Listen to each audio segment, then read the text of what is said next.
How are you feeling? Yeah, you don't look so good. Well, I hear you are a personal friend of the doctor's, so I came by the house just to check up on you. Is that okay? Alright. I'm just gonna do a few vital checks, just see how you're doing, alright? So it looks like, have your symptoms really improved at all since you came into the hospital?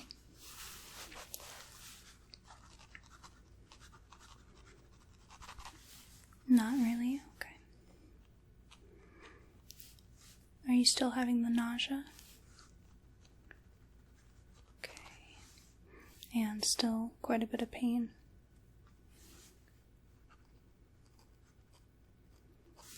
Okay. And a headache, alright. Okay. Well, I'm gonna go ahead and do your vitals and write down some of the information, and we'll see where we can go from there, okay? Alright, so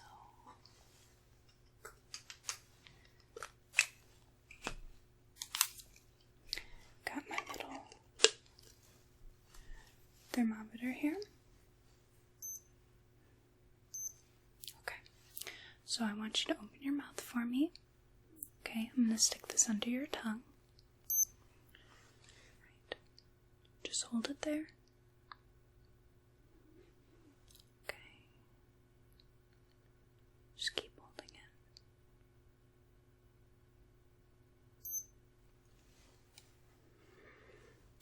Alright, you're still kind of running a fever.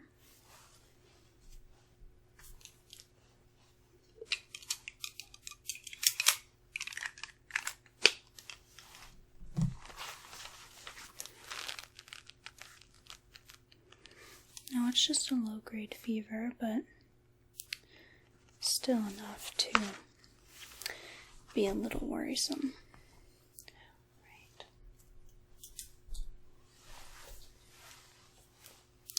Mind if I take a listen to your heart and your lungs? Okay.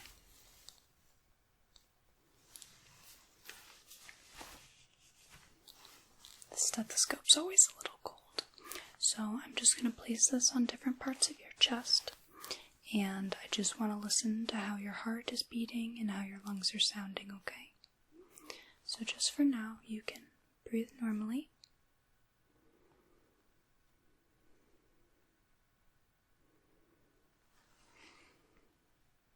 Okay.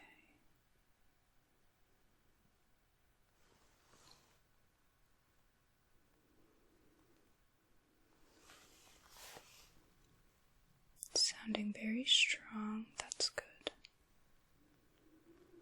Alright, I want you to take a deep breath in for me, please. And out. Deep breath in. And out. Deep breath in.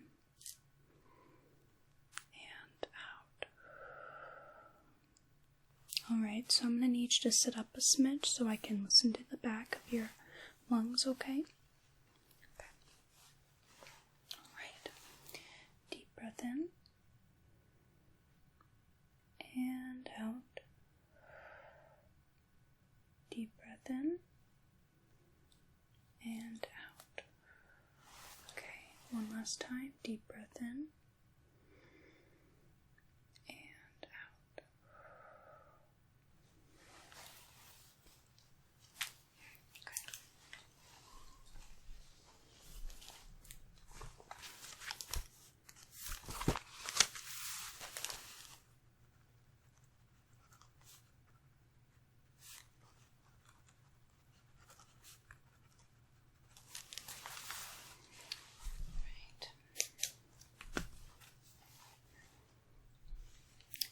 If I take your pulse real quick. Okay, I just want you to lay out your arm. Just relax it. Okay. I'm going to put my my index finger and my middle finger right on your radial artery.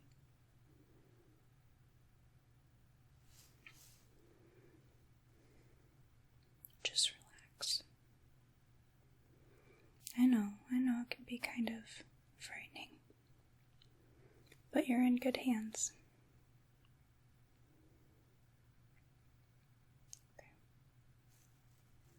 Okay. All right.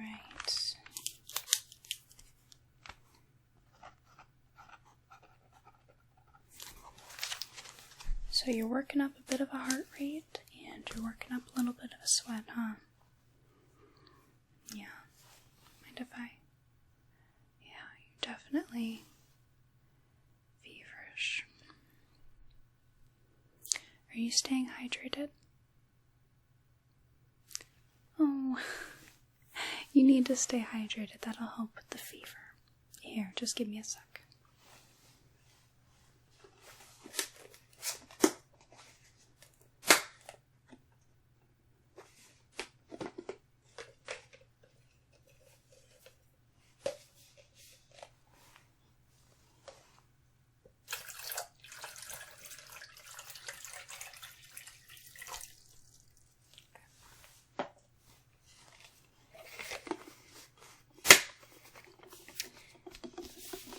This massive cup with a straw and a good amount of water in it. So you need to drink the rest of this by the end of the day, okay? I know, it can be pretty stressful and you're not really thinking of staying hydrated, but believe me, it'll help you in the long run, okay?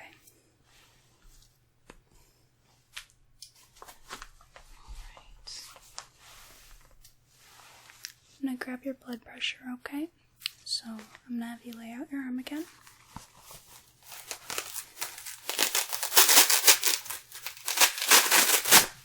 Okay.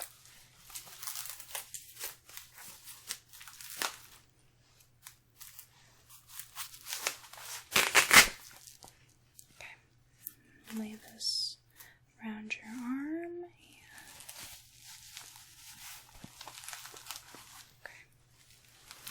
I'm gonna grab my stethoscope, alright?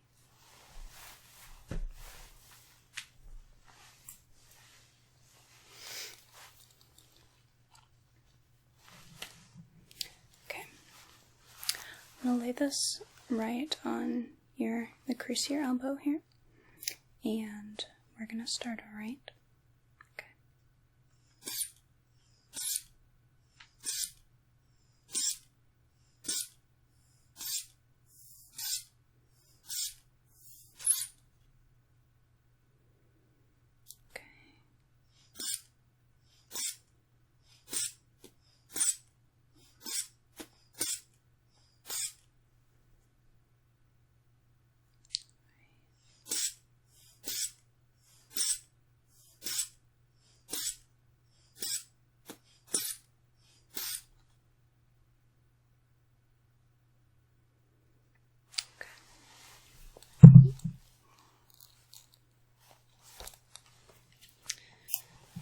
These stethoscopes can be so inflexible sometimes. I'm gonna take that off.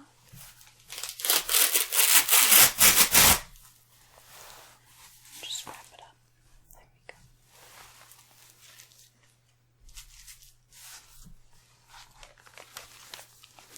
Well, I imagine if you're a little stressed and your pulse is a little high, your blood pressure would be a smidge high as well, but still within normal range.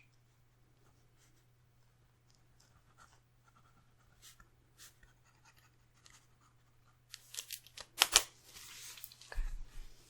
I'm going to be feeling around your neck and your jaw and sort of the top of your chest. I'm going to be feeling the lymph nodes, okay?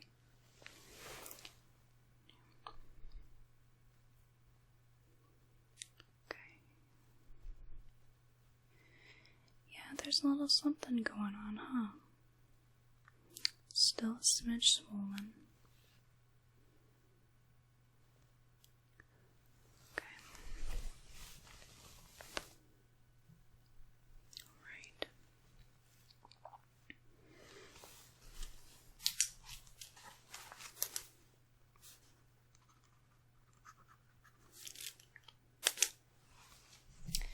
just as a precautionary measure, I'm going to take a look into your eyes, okay?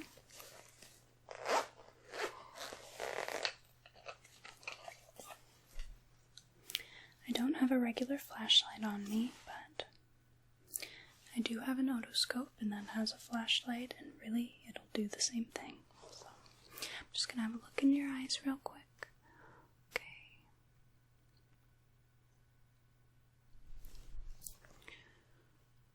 Alright.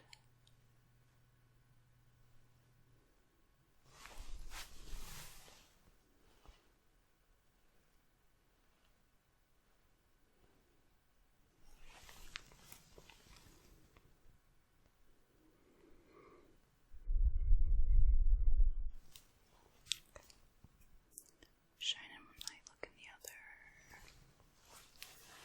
Shine in one light, look in the other.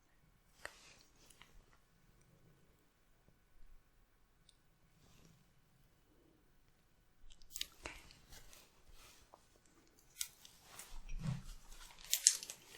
Alright, looks great.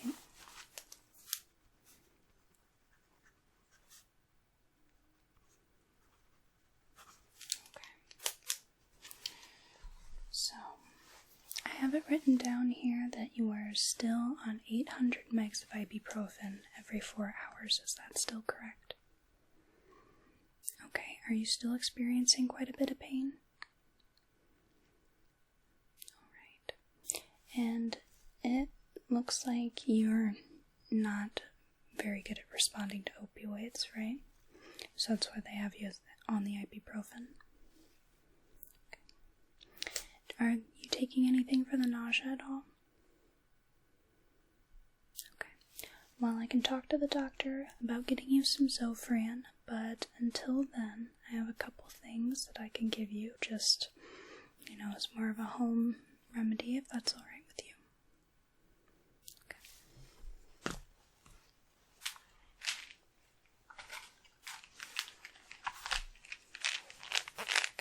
so for the pain and the fever,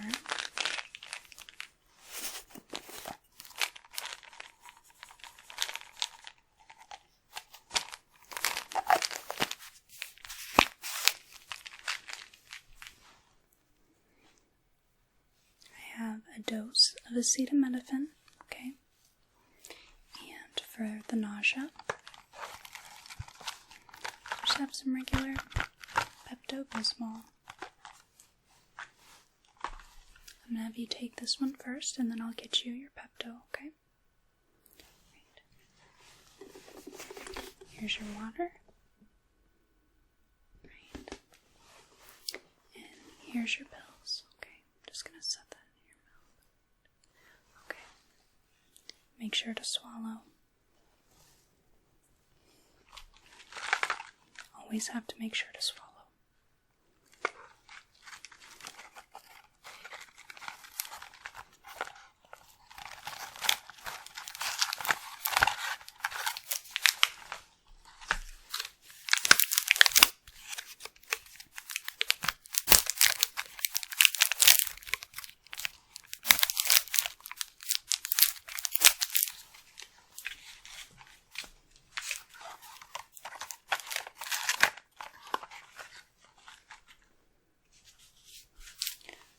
So these aren't normal Pepto-Bismol tasting little tablets. They're actually cherry flavored, so it may be a little more pleasant.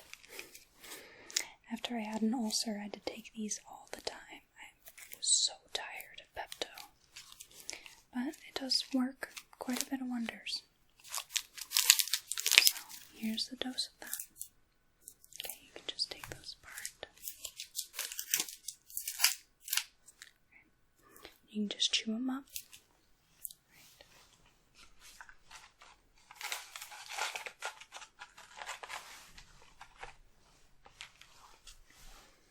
Okay, another drink.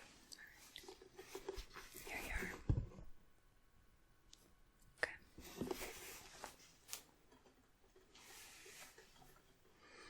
Here, let me fluff your pillow just a smidge. I know, it can be very uncomfortable, just staying in the same place for a while. Have you been keeping entertained? Not really. Okay. Well, if you'd like,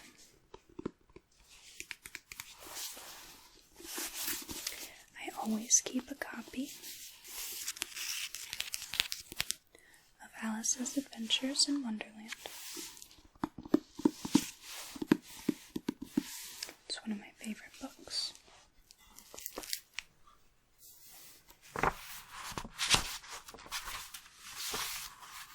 I can read you a few chapters if you'd like.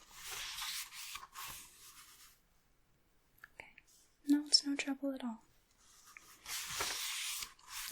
I know, it's hard being sick. Okay. Well, you just get comfortable, okay?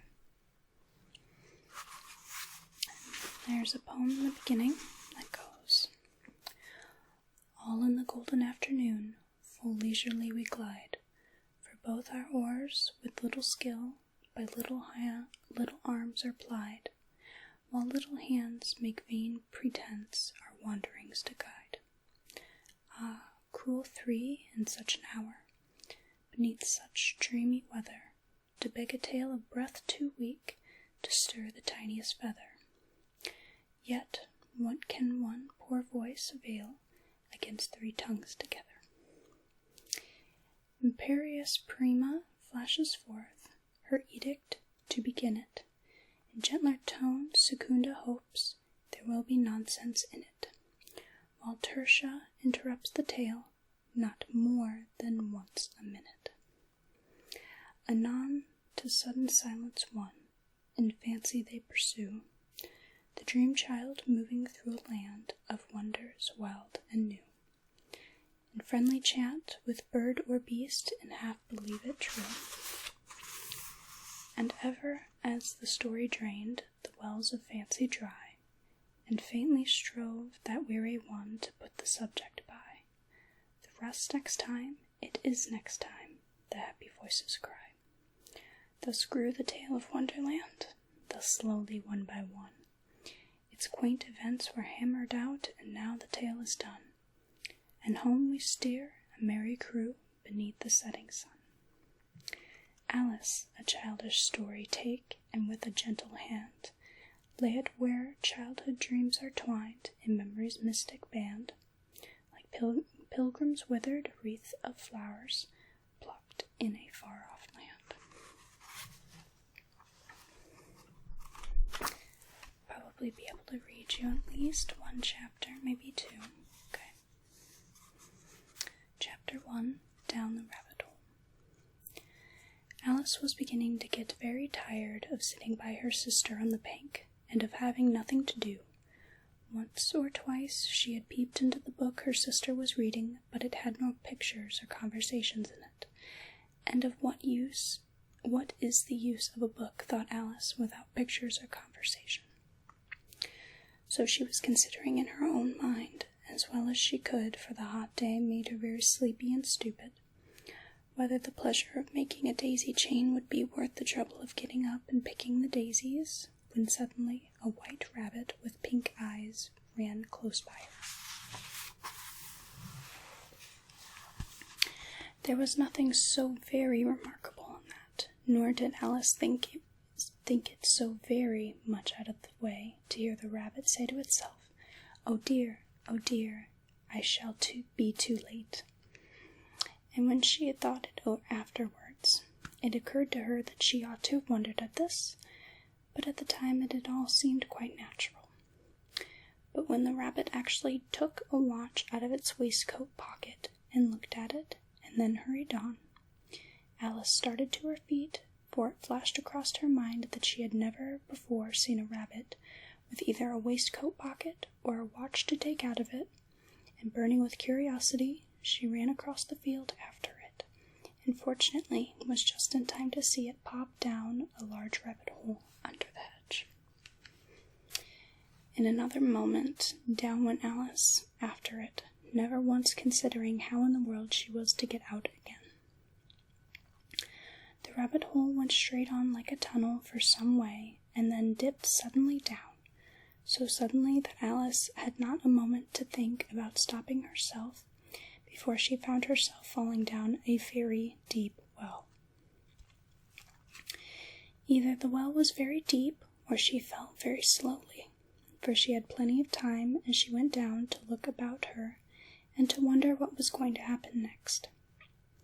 First, she tried to look down and make out what she was coming to, but it was too dark to see anything, and then she looked at the sides of the well and noticed that they were filled with cupboards and bookshelves. Here and there she saw maps and pictures hung upon pegs. She took down a jar from one of the shelves as she passed. It was labeled orange marmalade, but to her great disappointment it was empty. She did not like to drop the jar for fear of killing somebody, so managed to put it onto one of the cupboards as she fell past it. Well, thought Alice to herself, after such a fall as this, I shall think nothing of tumbling downstairs. How brave they'll all think of me at home. Why, I wouldn't say anything about it, even if I fell off the top of the house, which was very likely true. Down, down, down. Would the fall never come to an end? I wonder how many miles I've fallen by this time, she said aloud. I must be getting somewhere near the center of the earth. Let me see, that would be 4,000 miles down, I think. For you see, Alice had learnt several things of this sort in her lessons in the schoolroom, and though this was not a very good opportunity for her showing off her knowledge, as there was no one to listen to her, still it was good practice to say it over. Yes, that's about the right distance, but then I wonder what latitude or longitude I've got to. Alice had no idea what latitude was, or longitude either, but thought they were nice grand words to say. Presently she began again. I wonder if I shall fall right through the earth. How funny it'll seem to come out among the people that walk with their heads downwards. The antipathies, I think. She was rather glad there was no one listening this time, as it didn't sound at all the right word. But then I shall have to ask them what the name of their country is, you know. Please, ma'am, is this New Zealand or Australia? And she tried to curtsy as she spoke. Fancy curtsying as you're falling through the air. Do you think you could manage it? What an ignorant little girl she'll think me for asking. No, it'll never do to ask. Perhaps I shall see it written up somewhere. Down, down, down. There was nothing else to do, so Alice began thinking again. Dinah will miss me very much tonight, I should think. Dinah was the cat. I hope they'll remember her saucer of milk at tea time. Dinah, my dear, I wish you were down here with me. There are no mice in the air, I'm afraid, but you might catch a bat, and that's very like a mouse, you know. But do cats eat bats, I wonder? And here Alice began to get rather sleepy, and went on to saying herself in a sort of dreamy way, Do cats eat bats? Do cats eat bats? And sometimes, do bats eat cats? For you see, as she couldn't answer either question, it didn't matter much which way she put it. She felt that she was dozing off, and had just began to dream that she was walking hand in hand with Dinah, saying to her very earnestly, Now, Dinah, tell me the truth, did you ever eat a bat? When suddenly, thump, thump, down she came upon a heap of sticks and dry leaves, and the fall was over. Alice was not a bit hurt, and she jumped onto her feet in a moment. She looked up, but it was all dark overhead. Before her was another long passage, and the white rabbit was still in sight, hurrying down it. There was not a moment to be lost. Away went Alice like the wind, and was just in time to hear it say, as it turned a corner, Oh, my ears and whiskers, how late it's getting. She was close behind it, and when she turned around the corner, but the rabbit was no longer to be seen, she found herself in a long, low hall, which was lit up by a row of lamps hanging from the roof. There were doors all around the hall, but they were all locked, and when Alice had been all the way down one side and up the other, trying every door, she walked sadly down the middle, wondering how she was ever to get out again. Suddenly she came upon a little three-legged table, all made of solid glass. There was nothing on it except a tiny golden key, and Alice's first thought was that it might belong to one of the doors of the hall. But alas, either the locks were too large, or the key was too small. But at any rate, it would not open any of them. However, on the second time round, she came upon a low curtain she had not noticed before, and behind it was a little door, about 15 inches high. She tried the little golden key in the lock, and to her delight it fitted. Alice opened the door and found that it led into a small passage, not much larger than a rat hole. She knelt down and looked along the passage into the loveliest garden you ever saw. How she longed to get out of that dark hall, and wander about among those beds of bright flowers and those cool fountains, but she could not even get her head through the doorway. And even if my head would grow through, thought poor Alice, it would be of very little use without my shoulders. Oh, how I wish I could just shut up like a telescope. I think I could, if I only knew how to begin. For you see, so many out-of-the-way things had happened lately, that Alice had begun to think that very few things indeed were really impossible. There seemed to be no use in waiting by the little door, so she went back to the table, half hoping she might find another key on it, or at any rate a book of rules for shutting people up like telescopes. This time she found a little bottle on it, which was certainly not here before, said Alice, and round the neck of the bottle was a paper label with the words "Drink Me" printed beautifully on it in large letters. It was all very well to say "Drink me," but the wise little Alice was not going to do that in a hurry.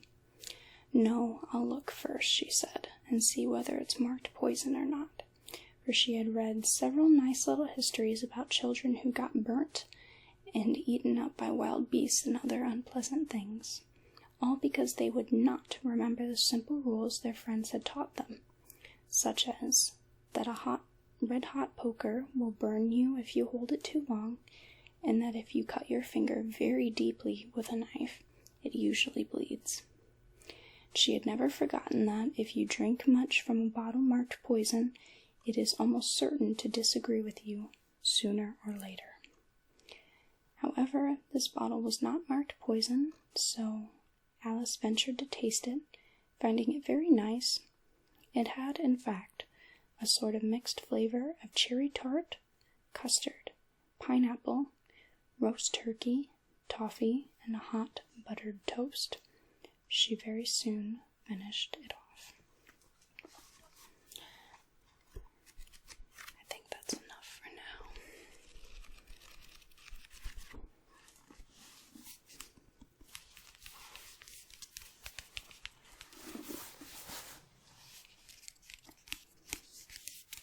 I hope that at least helped to relax you a smidge.